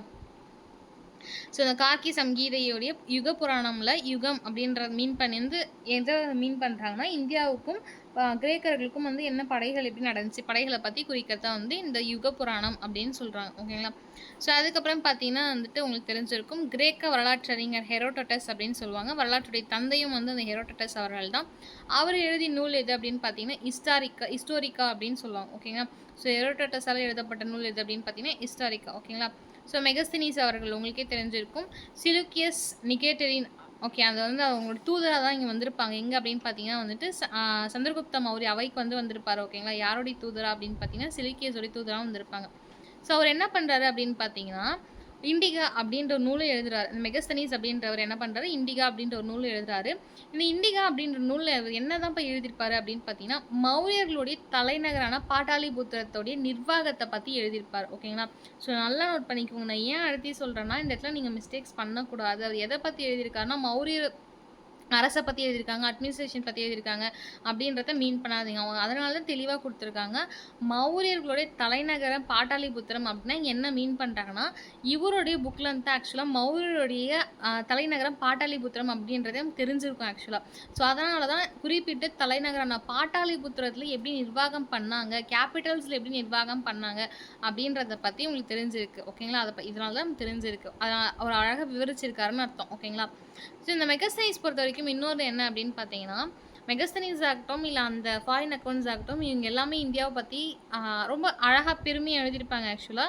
பட் ஆனா அவங்களுடைய கண்ணோட்டத்துல மட்டும் தான் எழுதியிருப்பாங்க. எல்லா ஆத்தர்ஸுமே ஃபாரின் ஆத்தர்ஸ் மேக்ஸிமம் ஒரு 85% வரைக்குமே அவங்களுடைய கண்ணோட்டத்துல அந்த அவையை சுத்தி ஆகட்டும், ராஜாக்கள் சுத்தி ஆகட்டும். ஏன்னா அவங்க அவைக்கு தான் போறாங்க. மக்கள்கிட்ட நடுத்தர மக்கள்கிட்டயோ, இல்ல கீழ் மக்கள்கிட்டயோ அவங்க போல ஆக்சுவலா புவர் பீப்பிள் கிட்டயோ, மிடில் கிளாஸ் கிட்டயோ, இல்ல நார்மலா இருக்கக்கூடிய மக்கள்கிட்டயோ போல அவங்க. அவங்க போறதே வந்து வெல் ப்ராஸ்பரஸா இருக்கக்கூடிய ஏரியாவுக்கு போறாங்க. ஸோ அவங்களுடைய கண்ணோட்டம் எப்படி இருந்ததுன்னா, இந்தியா மிக செல்வங்களை கொண்ட பகுதி அப்படின்ற கண்ணோட்டத்துல எழுதி எழுதி என்ன பண்ணாங்கன்னா, எல்லாம் கொள்ளையடிச்சுட்டு போயிட்டாங்க. இவனுங்களால தான் ஆக்சுவலா ஃபர்ஸ்ட் பாயிண்ட்டே கொள்ளையடிச்சுட்டு போறதுக்கு ரீசனா இருந்திருப்பாங்க ஆக்சுவலா. Okay fine. நெக்ஸ்ட் தலாமி அப்படின்னு சொல்லுவாங்க. நான் பீஸ் ஐலண்ட் ஃபர்ஸ்ட்டே சொல்லியிருப்பேன். தலாமி அவர் யார் அப்படின்னு பார்த்தீங்கன்னா வந்துட்டு, நமக்கு மேக்ஸிமம் இந்த geographical map, geographical feature conditions இது எல்லாமே தெரிஞ்சதுக்கு முக்கியமான ரீசன் யாருன்னா, அந்த தலாமி, அந்த பிளின்னி அப்படின்னு சொல்லுவாங்க. ஸோ இவங்க 2 பேர் தான் எஸ்பெஷலி ஜியாகிரபி அப்படின்னா தலாமி அவர்கள் தான். இந்த தலாமி எழுதிய நூல் என்ன அப்படின்னு பார்த்தீங்கன்னா, புவியியல் அப்படின்ற நூல் ஜியாகிரபி அப்படின்ற ஒரு நூல் எழுதுறாரு. எந்த நூற்றாண்டு எழுதுறாரு அப்படின்னு பார்த்தீங்கன்னா, கிபி 2ஆம் நூற்றாண்டுகள் எழுதுறாரு. இந்தியாவுடைய புவியியலும் அது மட்டும் இல்லாமல் துறைமுகங்களை பற்றி எழுதியிருக்காரு. ஓகேங்களா? ஸோ நான் இப்படி கிளம்புறேன், இந்த துறைமுகத்தை வந்தடைகிறேன், நான் இந்தியா பகுதி இப்படி வரேன், இல்லை நான் இங்கேருந்து கிளம்புறேன், நான் இந்த துறைமுகம் அப்படின்ற ஒரு மேப் உட்பட, அந்த துறைமுகங்கள் உட்பட இந்தியாவுடைய ஜியாகிரபிக்கல் கண்டிஷன் தாண்டி எல்லாத்தையுமே அழகாக எழுதுறாரு. இந்த கப்பல் இப்படி போகணும், எந்த திசை அப்படின்றதையும் எழுதுறாரு. தலாமி ரொம்ப இம்பார்ட்டன்டானவர். ஓகேங்களா? அதுக்கப்புறம் பார்த்தீங்கன்னா பிளின்னி அவர்கள். ஓகேங்களா? ஸோ பிளின்னி யார் அப்படின்னு பார்த்தீங்கன்னா, இயற்கை வரலாறு அப்படின்ற ஒரு புக்கு எழுதுறாரு. நேச்சுரல் ஹிஸ்ட்ரி அப்படின்ற ஒரு புக்கு எழுதுறாரு. எந்த மொழியில் எழுதுறாரு அப்படின்னு பார்த்தீங்கன்னா வந்து, ஆக்சுவலாக மேக்ஸிமம் பிளைனி அப்படின்னு தான் நீங்கள் படிச்சிருப்பீங்க. பட் பிளின்னி அப்படின்றது தான் கரெக்ட். ஓகேங்களா? ஸோ லத்தீன் மொழியில் வந்து எழுதியிருக்காரு. நேச்சுரல் ஹிஸ்ட்ரி இயற்கை வரலாறு அப்படின்ற புக்கு. ஓகேங்களா? ஸோ இந்த புக்கை நம்ம ஏன் தெரிஞ்சுக்கணும், நமக்கு என்ன இதில் லாபம் இருக்குது அப்படின்னு பார்த்தீங்கன்னா, இந்தியாவை குறிப்பிட்ற எல்லாமே நமக்கு ஒரு சோர்ஸ் தான், வளம் தான். ஓகேங்களா? ஸோ இந்தியாவுக்கும் ரோமாபுரின்னு சொல்லுவாங்க பார்த்தீங்கன்னா, அந்த ரோமன்ஸ்க்கும் இடையிலான வர்த்தகத்தை பற்றி பேசியிருக்கு இந்த நூல். அதனால தான் நம்ம இந்த நூலை இங்கே வளமாக படிக்கிறோம். ஓகேங்களா? ஸோ பிளின்னி எழுதி இயற்கை வரலாறு அப்படின்னு கூடிய நூல் லத்தீன் மொழியில் எழுதப்படுது. இந்த நூல் இந்தியாவுக்கும் ரோமன்ஸ்க்கும் எப்படி வணிகம் இருந்தது அப்படின்னு குறிப்பிட்டிருக்காங்க. ஓகேங்களா? ஸோ 67வது கேள்வி, 67வது பாயிண்ட் பாருங்க. எரித்திரியன் கடலின் பெரிப்ளஸ். ஓகேங்களா? பெரிப்ளஸ் ஆஃப் எரித்திரியன் சி அப்படின்னு சொல்லிட்டு ஒரு புக்கு இருக்கும். ஓகேங்களா? இந்த புக்கு யார் எழுதுனாங்க அப்படின்றது நமக்கு இன்ன வரைக்குமே தெரியாது. ஆக்சுவலாக நிறைய வந்து சர்ச்சஸ்லாம் இருந்தது, பட் நமக்கு கிடைக்கல. ஸோ கிபி ஃபர்ஸ்ட், அதாவது கிபி 1ஆம் நூற்றாண்டுகளில் வந்துட்டு வாழ்ந்தவங்க யாரோ எழுதியிருக்காங்க. பட் பேரில் வந்து தெரில. ஓகேங்களா? ஏதோ ஒரு மாலுமியால் எழுதப்பட்டது தான் இந்த புக் அப்படின்னு சொல்கிறாங்க. இந்த புக்கில் என்ன தெரிஞ்சுக்கிறோம் அப்படின்னு பார்த்தீங்கன்னா, இந்தியாவோட கடல் வழிகளை பற்றி தெரிஞ்சிருக்கும். இதை தாண்டி வந்துட்டு நிறைய மாலுமிகள் இருப்பாங்க பார்த்தீங்களா? ஏன் இங்கே மாலுமிகள் அப்படின்னு மென்ஷன் பண்ணியிருக்காங்கன்னா, ஏன்னா அந்த புக்கில் நிறைய மாலுமிகளை பற்றி மென்ஷன் பண்ணியிருப்பாங்க. அவங்க வந்து இப்படி கண்டுபிடிச்சாங்க, இந்த திசையில் போயிருப்பாங்க அப்படின்ற மாதிரி நிறைய உதவியிருப்பாங்க அப்படின்ற மாதிரி எழுதியிருப்பாங்க. அதனால தான் எரித்திரியன் கடல் பெரிப்ளஸ் பற்றி வந்துட்டு யார் எழுதுனாங்கன்னு தெரியாது. ஆனால் ஒரு மாலுமி எழுதியிருப்பாரு கிபி 1ஆம் நூற்றாண்டுகளில் அப்படின்னு சொல்லியிருப்பாங்க. நெக்ஸ்ட்டு பார்த்தீங்கன்னா ஃபாகியன் அவர்கள். ஓகேங்களா? ஸோ ஃபாகியன் பொறுத்த வரைக்கும் பார்த்தீங்கன்னா 2ஆம் சந்திரகுப்தர் அவைக்கு வந்து வராரு குப்தர்களுடைய காலத்தில். ஸோ வந்து முதல் சீன பயணி அப்படின்னு சொல்லிட்டு சொல்லலாம். ஓகேங்களா? ஸோ அதுக்கப்புறம் பார்த்தீங்கன்னா வந்துட்டு ஃபாகியன், இட்சிங், யான்ஷங் இவங்க எல்லாமே சீன பயணி தான். ஸோ ஃபாகியன் அவர்கள் குறிப்பாக பார்த்தீங்கன்னா, இந்தியாவுடைய அன்றைய சமூகம் மற்றும் பொருளாதார நிலையை குறிப்பாக குப்தருடைய காலத்தில் வந்து சொல்கிறாரு. ஸோ இதுதான் சொன்னேன் அவங்களுடைய கண்ணோட்டத்தில் ரொம்ப தப்பான விஷயம் அப்படின்னு. ஏன்னா குப்தருடைய காலம் அமைதியை விவரிக்கின்றன அப்படின்ற ஒரு விஷயத்தை தேவையில்லாமல் சொல்லிட்டு போனவர் இந்த ஃபாகியன் அவர்கள் தான். நான் குப்தாஸ் நடத்தும் போது நான் உங்களுக்கு சொல்லியிருப்பேன், ஒரு பாக்ஸ் காலமில் வந்து நான் படித்தேன் அப்படின்ற மாதிரி உங்களுக்கு ஒரு விஷயத்தையும் சொல்லியிருப்பேன். ஈவன் புக்ஸ்லேயுமே கொடுத்துருப்பாங்க ஃபாகியான் பற்றி. அதை வந்து நீங்கள் ஒரு டைம் ரெஃபர் பண்ணுங்கள். ஓகேங்களா? ஸோ ஃபாகியான் பொறுத்த வரைக்கும் என்ன அப்படின்னு பார்த்தீங்கன்னா, அவர் என்ன பண்ணியிருப்பான்னா, அரசவையில் இருப்பார். அரசர் கூட தான் இருப்பாங்க ஆக்சுவலாக. ஸோ சுற்றி என்ன பண்ணுவாங்கன்னா, மந்திரிகள் வீட்டுக்கு, அரசருடைய வீட்டுக்கு, அதுக்கப்புறம் அங்கே ஒர்க் பண்ணுற அந்த செகண்ட் தேர்ட் கேட்டகரிஸ் இருப்பாங்க பார்த்தீங்களா, அவங்களுடைய வீட்டுக்கெல்லாம் போயிட்டு ஈவன் சாப்பிடக்கூடமே செய்வார். அவர் நூலில் இந்த விஷயத்தையும் மென்ஷன் பண்ணியிருப்பார். அங்கெல்லாம் பார்த்து மக்கள் இவ்வளோ அமைதியாக இருக்காங்க, எவ்வளோ வந்து அழகாக வந்து இந்த நாடு இருக்குது அப்படின்ற மாதிரிலாம் விஷயத்தை வந்து மென்ஷன் பண்ணியிருப்பார். அந்த நூல் சீனாவுக்குமே சென்றடையும். சீன மக்கள் இந்தியாவின் மீதுமே என்ன பண்ணுவாங்கன்னா, கொஞ்சம் இரிட்டேட் ஆவாங்க. என்னடா இவங்க நல்லா இருக்காங்கன்ற மாதிரி. ஆனால் அவர் பார்த்தது எல்லாமே ஒரு இலூஷன், ஒரு பிம்பம் அப்படின்னு சொல்லலாம் ஆக்சுவலாக. ஏன்னா அவர் எந்த மக்களையுமே சந்திச்சு கேட்டுருக்கவே மாட்டார், சுற்றி இதை மட்டும் பார்த்துருப்பாங்க ஆக்சுவலாக. ஓகேங்களா. அவர் என்ன சொல்லியிருப்பாருன்னா, குப்தர்கள் வந்து ரொம்ப அமைதியாக வந்திருக்காங்க அப்படின்ற விஷயத்தை மென்ஷன் பண்ணியிருப்பார். அன்றைய சமூகம் அப்படின்றத அதை மென்ஷன் பண்ணியிருக்காங்க. அப்போ வந்து எப்படி சோசியல் அண்ட் எக்கானாமிக்கலாக எப்படி இருந்தாங்க அப்படின்னு மென்ஷன் பண்ணியிருக்காங்க. ஆக்சுவலாக நான் ஃபஸ்ட் பாயிண்ட் ஃபுல்லாக முடிப்பேன்னு நினச்சேன். பட் ஆனால் 8:30 ஆச்சு, ஈவன் நான் முடிக்க முடியல, அவ்வளோ பாயிண்ட்ஸ் இருக்கு போல். ஓகே, நெக்ஸ்ட்டு பார்த்தீங்கன்னா யுவான்ஸ்வாங் அவர்கள் தான். ஸோ அர்ஷருடைய காலத்தில் வந்துட்டு வந்தவர் சீன பயணி அவர்கள் தான். இவர் வந்து பார்த்தீங்கன்னா பிரின்ஸ், அதாவது பயணிகளின் இளவரசன் அப்படின்னு சொல்லிட்டு சொல்லலாம். பிகாஸ் ஏன் அப்படின்னா நிறைய வந்துட்டு இந்தியாவை சுற்றி நிறைய போயிருப்பார். இவன் எல்லா பல்கலைக்கழகத்துக்கும் ஓரளவுக்கு விசிட் பண்ணி நிறைய தெரிஞ்சிருப்பார். அதனால தான் பயணிகளின் இளவரசன் அப்படின்ற மாதிரி யுவான்ஸ்வாங் அவர்களை சொல்லுவாங்க. இந்த யுவான்ஸ்வாங் அவருடைய பயண நூல் என்ன அப்படின்னு நல்லா நோட் பண்ணிக்கோங்க. இது அவருடைய பயண நூல். ஓகேங்களா. இந்த பயண நூல் எது அப்படின்னு பார்த்தீங்கன்னா சியூகி அப்படின்னு சொல்லுவாங்க. ஓகேங்களா. 138 நாடுகளில் வந்துட்டு குறிப்புகளை வந்து கொண்டிருக்கார். ஓகேங்களா. ஸோ அப்போ அந்த மனுஷன் எத்தனை நாட்டுக்கு போயிருப்பாருன்னு பார்த்துக்கோங்க.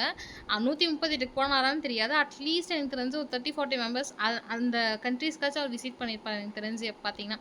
ஸோ 138 நாடுகளுடைய குறிப்புகளை வந்து அந்த சியூகி அப்படின்னு நூல்களில் யுவான்ஷாங் அவர்கள் குறிப்பிட்டிருக்காரு. ஓகேங்களா. ஸோ அடுத்து பார்த்தீங்கன்னா ஃபஸ்ட்டே சொன்ன மாதிரி தான் இட்சிங் அவர்கள் அப்படின்னு சொல்லுவாங்க. இட்சிங் பொறுத்த வரைக்கும் என்ன அப்படின்னு பார்த்தீங்கன்னா இவரும் ஒரு சீன பயணி தான். ஸோ சீன பயணிகளில் 3 பேர். ஸோ பார்த்தீங்கன்னா பாகியான் அவர்கள் ஃபஸ்ட்டு வருவார். ஸோ பாகியானுக்கு அப்புறம் பார்த்தீங்கன்னா யுவான்சாங் அவர்கள் வருவாங்க. அதுக்கப்புறம் சியூகி அவர்கள் வருவாங்க. ஓகே, சாரி, இட்சிங் அவர்கள் வருவாங்க. இட்சிங் பொறுத்த வரைக்கும் ஒரு சீன பயணி 7ஆம் நூற்றாண்டுகள் இறுதியில் இந்தியாவுக்கு வராரு. இவர் என்ன பண்ணுறாரு அப்படின்னு பார்த்தீங்கன்னா நாலந்தா பல்கலைக்கழகத்தில் தங்கி பயில்றாரு. ஓகேங்களா. ஸோ அங்கே வந்து ஸ்டே பண்ணி படிக்கவே செய்கிறாரு நிட்சிங் அவர்கள். ஓகேங்களா. ஸோ இப்போ கேள்விகளும் நம்ம தான் வந்துட்டு மேம் என்ன சொன்னாங்க, ஸோ வந்துட்டு யுவான்ஷாங் வந்து போயிருப்பாங்கன்னு சொன்னாங்கல்ல அப்படின்னு பார்த்தீங்கன்னா இந்த இடத்துல ஃபஸ்ட்டு ப்ரிஃபரன்ஸ் நீங்கள் இட்சிங்க்கு போகணும். விசிட் பண்ணது வேற, படிக்கிறது வேற. ஓகேங்களா. ஸோ இவர் வந்து அங்கே தங்கி படிக்க செஞ்சுருக்காரு. ஓகேங்களா. ஸோ அதுக்கப்புறம் பார்த்தீங்கன்னா அல்பர்னி அவர்கள். ஸோ அல்பர்னி பற்றி உங்களுக்கு தெரிஞ்சிருக்கும். ஸோ அல்பர்னி என்ன அப்படின்னு பார்த்தீங்கன்னா கஜ்னி முகமது இருக்கார் பார்த்தீங்களா, அவர் வந்து படையெடுப்பு வந்து நடத்திட்டு வருவார். ஓகேங்களா. இந்த சோம்நாத் எக்ஸ்பிரேஷன் அதெல்லாம் நிறைய பண்ணுவார்ல. ஸோ அந்த 17 முறைகள் அந்த எக்ஸ்பிரேஷனில் ஸ்டார்டிங்கில் வந்து வந்தவர் யாருன்னா அல்பர்னி. கூட கூட்டு வந்திருப்பார் கஜ்னி முகமது கூட. ஸோ அப்போ வந்து ஒரு அரபிய அறிஞர் வந்து யார் அப்படின்னு பார்த்தீங்கன்னா இந்த அல்பர்னி அவர்கள் தான். இவர் அரபிய அறிஞர் அப்படின்றத தாண்டி ஒரு மேத்தமெட்டிஷியன் அப்படின்னு சொல்லலாம். ஓகேங்களா. கணிதவியாளர் அப்படின்னு சொல்லிட்டு சொல்லலாம். ஓகேங்களா. இந்த அல்பர்னி கிட்ட மிக சிறந்த சிறப்பு எது அப்படின்னு பார்த்தீங்கன்னா இது ஒரு விஷயத்தை கற்றுக்காமல் வந்து அந்த விஷயத்தில் கை வைக்க மாட்டாராம். இப்போ ஃபார் எக்ஸாம்பிள் நான் ஒரு சவுத் ஈஸ்ட் ஏஷியா லாங்குவேஜஸ் எதோ கற்றுக்கிறேன்னு வச்சுக்கோங்களேன். ஒரு பார்த்தீங்கன்னா ஒரு ஃபிலிப்பைன்ஸ், இல்லை தாய், கொரியன் சம்திங் எதோ கற்றுக்கிறேன்னா இப்போ நான் ஃபஸ்ட்டு அந்த ஹங்குல்ஸ்ன்னு சொல்லுவாங்க கொரியன் பொறுத்த வரைக்கும். நான் அதெல்லாம் படிக்கணும் ஆக்சுவலாக. இப்போ நம்ம வந்து கான்சோனன்ஸ் அப்படிலாம் சொல்லுவோம்ல, ஏஇஐஓஏ அந்த மாதிரி அவங்க ஹங்குல்ஸ் அந்த மாதிரி சொல்லுவாங்க. உயிரெழுத்துக்கள், மெய்யெழுத்துக்கள், வவல்ஸ்லாம். ஸோ அப்போ அதை படிக்கணும்னா ஸ்டார்டிங் பேசிக் நான் ஹங்கல்ஸ் படிக்கணும். இவர் என்ன பண்ணுவார்னா நான் அதெல்லாம் படிக்காமல் டேரெக்டாக நான் என்ன பண்ணுவேன், தெரிஞ்சிக்காமல் டேரெக்டாக போயிட்டு நான் ட்ராமா பார்க்குறேன்னு சப்டைட்டில்ஸ் வச்சு பார்த்துருவேன். ஓகேங்களா. ஸோ இது ஒரு ரகம். நம்ம எல்லாமே அந்த ரகத்தில் இருப்போம். இவர் என்ன பண்ணுறாராம், அந்த மொழியில் இருக்கக்கூடிய புலமையை நான் ஃபுல்லாக தெரியாமல் அந்த மொழியை பற்றி நான் எழுத மாட்டேன், அந்த சிறப்பாகட்டும் இதாகட்டும் அப்படின்னு சொல்லிட்டு உட்காந்து அந்த 17 டைம் எக்ஸ்பெக்டேஷன் இருந்தாங்கள்ல அந்த சான்ஸ்கிரிட்டை ஃபுல்லாக கற்றுக்கிட்டு மனுஷன் சான்ஸ்கிரிட்டில் புக் எழுதியிருக்காப்புல. அப்போ எப்படியாப்பட்ட ஆளாக இருந்திருப்பான்னு பார்த்துக்கோங்க, எவ்வளோ மெமரி இருந்திருக்குன்னு பார்த்துங்க. அந்த 17 எக்ஸ்பிரேஷன் மேபி நான் பல ஆண்டுகள் எடுத்திருக்கலாம். இப்போ நான் கொரியா கற்றுக்கிட்டா கூடமே என்னால் அந்த கிராமர் படி அந்த ஃபுல்லாக கொரியாவை எழுத முடியுமா, என்ன கண்டிப்பாக ஒரு புக்ஸ் எழுத முடியுமா நம்மளால். ஈவன் இப்போ ஒரு இங்கிலீஷே நம்ம எடுத்துக்கிட்டால் நம்ம தமிழில் வந்து ஒரு புக்கு எழுதலாம். இன்கேஸ் உங்களுக்கு அந்த புலமை இருந்துச்சுன்னா ஈவன் இங்கிலீஷுமே எழுதலாம். ஏன்னா நம்மளுடைய செகண்ட் லாங்குவேஜ் அது. இருந்தாலுமே இவ்வளோ மிஸ்டேக்ஸ் இருக்கும், நமக்கு எவ்வளோ கேரியான் பண்ண முடியாதுல்ல. ஆனால் அவர் என்ன சொல்கிறாருன்னா அவருடைய புக்ஸை வந்து அந்த மொழியை நான் ஃபுல்லாக கற்றுக்காமல் அந்த மொழியில் இருக்கக்கூடிய அந்த அழகை வந்து இந்த இலக்கியமாக கற்றுக்காமல் எழுத மாட்டேன் அப்படின்னு சொல்லிட்டு அவர் எழுதின எல்லாமே பெர்ஷியன் ஆகட்டும் சமஸ்கிருதம் ஆகட்டும் எல்லாமே முழுசாக கற்றுக்கிட்டு கிராமராக கற்றுக்கிட்டு எழுதின நூல் தான். ஓகேங்களா. அவருடைய சிறப்பே தான். ஓகேங்களா. ஸோ அல்பர்னி பொறுத்த வரைக்கும் எழுதிய நூல் எது அப்படின்னு பார்த்தீங்கன்னா தாரிக்-இ ஹிந்த் அப்படின்னு சொல்லுவாங்க, அல்லது கிதாப்-உல் ஹிந்த் அப்படின்னு சொல்லுவாங்க. ஓகேங்களா. ஸோ இதில் என்ன சொல்லியிருக்காருன்னா இந்தியாவுடைய சமூகத்தை பற்றியும் அறிவியலை பற்றியும் விவரிக்கக்கூடிய நூல். நல்லா நோட் பண்ணிக்கோங்க, அறிவியல் பற்றி விவரிக்கக்கூடிய நூல். அதுக்கப்புறம் பார்த்தீங்கன்னா மார்க்கோ போலோ அவர்கள் 13ஆம் நூற்றாண்டுகள் இறுதியில் வந்து தென்னிந்தியாவுக்கு வந்திருப்பார். எஸ்பெஷலி பார்த்தீங்கன்னா காயலுக்கு வந்திருப்பார். ஓகே, காயல் நாடு, காயல்பட்டினம் சொல்லுவாங்க. ஸோ அங்கே வந்து வந்திருப்பாங்க. குறிப்பாக பார்த்தீங்கன்னா பாண்டி நாடு அப்படின்னு சொல்லுவாங்க. ஓகேங்களா. இவர் எந்த நாட்டு பயணி அப்படின்னு பார்த்தீங்கன்னா வந்து வெனிஸ் நாட்டு பயணி. ஓகேங்களா. மார்க்கோ போலோ அவர்கள் வெனிஸ் நாட்டு பயணி. ஓகேங்களா. ஸோ 76 என்ன அப்படின்னு பார்த்தீங்கன்னா, மார்க்கோ போலோ என்ன சொல்றாரா, பாண்டி நாட்டுக்கு வந்ததுக்கப்புறம் உலகத்திலேயே நான் இதுவரைக்கும் பார்த்த அவர் வந்து ஒரு ட்ராவலர் ஆக்சுவலா. ஸோ வந்து அவர் என்ன சொல்றாருன்னா, நான் பார்த்த கண்ட்ரீஸ், நான் ட்ராவல் பண்ண கண்ட்ரீஸ்ல மிக மிக செழிப்பான இடம் உலகத்திலே இதான் அப்படின்னு சொல்லிட்டு பாண்டி நாட்ட அழகா வந்து வர்ணிக்கிறாராம் அந்த மார்க்கோ போலோ அவர்கள். இந்த கேள்வி ஒரு டைம் கேட்டிருக்காங்க. ஓகேங்களா? அதுக்கப்புறம் பார்த்தீங்கன்னா, இபன் பதூதா அவர்கள். இபன் பதூதா யார் அப்படின்னு பார்த்தீங்கன்னா, முகமது பின் காலத்துல வந்து துக்ளக் காலத்துல வந்து இருந்தவர். ஓகேங்களா? ஸோ இவர் வந்து ஒரு மொராக்கோ நாட்டு பயணியா வந்து இருப்பார். ஓகே. இந்த இபன் பதூதா எழுதினதையும் கொஸ்டினா கேட்டிருக்காங்க. நூல் பேர் என்ன? ரிக்லா அப்படின்னு அர்த்தம். இந்த ரிக்லாவுடைய நூலுக்கான பொருள் என்னன்னா பயணங்கள் அப்படின்னு அர்த்தம். ஓகேங்களா? இபன் பதூதாவால் எழுதப்பட்ட ஒரு நூல் ரிக்லான்னு சொல்லுவாங்க. ஒரு மொராக்கோ நாட்டு பயணி முகமது பின் துக்ளக்குடைய அவையில் இருப்பார். ஓகேங்களா? ஸோ பயணங்கள் அப்படின்ற நூலை வந்து எழுதியிருக்காரு.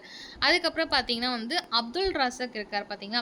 அப்துல் ரஸக் வந்து உங்களுக்கு தெரிஞ்சிருக்கும். பாரசீக தூதுவராக வந்து வந்திருப்பார். ஓகேங்களா? இந்த அப்துல் ரஸக் அவர்கள் இந்த விஜயநகர பேரரசுக்கு போயிருப்பாங்க. ரொம்ப வந்து கொஞ்சம் நல்லா ஃப்ரெண்ட்லியாகவே இருந்திருப்பாங்க. யாருடைய டைமில் போயிருப்பாங்க அப்படின்னு பார்த்தீங்கன்னா, 2ஆம் தேவராயருடைய காலத்தில் இந்த அப்துல் ரஸக் வந்து போயிருப்பாங்க. இவர் வந்து ஒரு பாரசீக தூதுவராக வந்தவர் தான் இந்த அப்துல் ரஸக் அவர்கள். ஓகேங்களா? ஸோ லாஸ்ட்டாக பார்த்தீங்கன்னா 80வது டோமிங்கோ பாய்ஸ் அப்படின்னு சொல்லியிருக்கோம். டோமிங்கோ பாய்ஸ் வந்து பார்த்தீங்கன்னா டோமிங்கோ பாய்ஸ் மற்றும் நுனீஸ் அப்படின்றவங்க வந்து கிருஷ்ணதேவரோட காலத்தில் விஜயநகர பேரரசுக்கு வந்து வந்திருப்பாங்க. இவங்க வந்து போர்ச்சுகீசிய பயணிகள். ஓகேங்களா? ஸோ இவங்களுடைய நூல்கள் வச்சு தான் இந்தியாவில் இவ்வளோ சோர்சஸ் இருந்தது, இப்படிலாம் சமூகம் இப்படி இருந்தது, பொருளாதாரம் இப்படி இருந்தது, இந்த அரசர் இப்படி இருந்தாங்க, வெல்த் இருந்தது அப்படின்ற விஷயங்கள் எல்லாமே சொல்லியிருக்காங்க. இதுதான் பார்த்தீங்கன்னா எபிகிராஃபி ஆகட்டும், நியூமிஸ்மேட்டிக்ஸ் ஆகட்டும், கல்வெட்டுகள் ஆகட்டும், இல்லை வந்துட்டு உங்களுக்கு லிட்ரரி சோர்சஸ் ஆகட்டும், இலக்கியங்கள் ஆகட்டும், இந்த விஷயங்கள்லாம் தெரிஞ்சுக்கிறோம். ஓகேங்களா? ஸோ நெக்ஸ்ட் ஃபஸ்ட்டு நான் சொன்னால அந்த ஜியாகிரபிக்கல் ஃபீச்சர் முடிச்சுட்டு இதுக்கு வரணும்னு சொல்லிட்டு. ஸோ ஓகே, ஓரளவுக்கு நான் முடிச்சிட்டேன்னு நினைக்கிறேன். ஸோ இந்த பாயிண்ட்ஸ் நீங்கள் தயவு செஞ்சு ஒரு பாயிண்ட்ஸ் கூட மிஸ் பண்ணாதீங்க. இதை படிச்சுட்டு என்ன பண்ணுங்க, மேபி ஒன்லைனர் இருந்தால் ஒன்லைனர் போங்க. இன்னுமே நிறைய கொடுத்துருப்பாங்க. இல்லைனா தயவு செஞ்சு சொல்கிறேன், திருப்பி திருப்பி ரிப்பீட் பண்ணுறேன். 6th to 12th ஒரு லைன் கூட மிஸ் பண்ணாதீங்க. நிறைய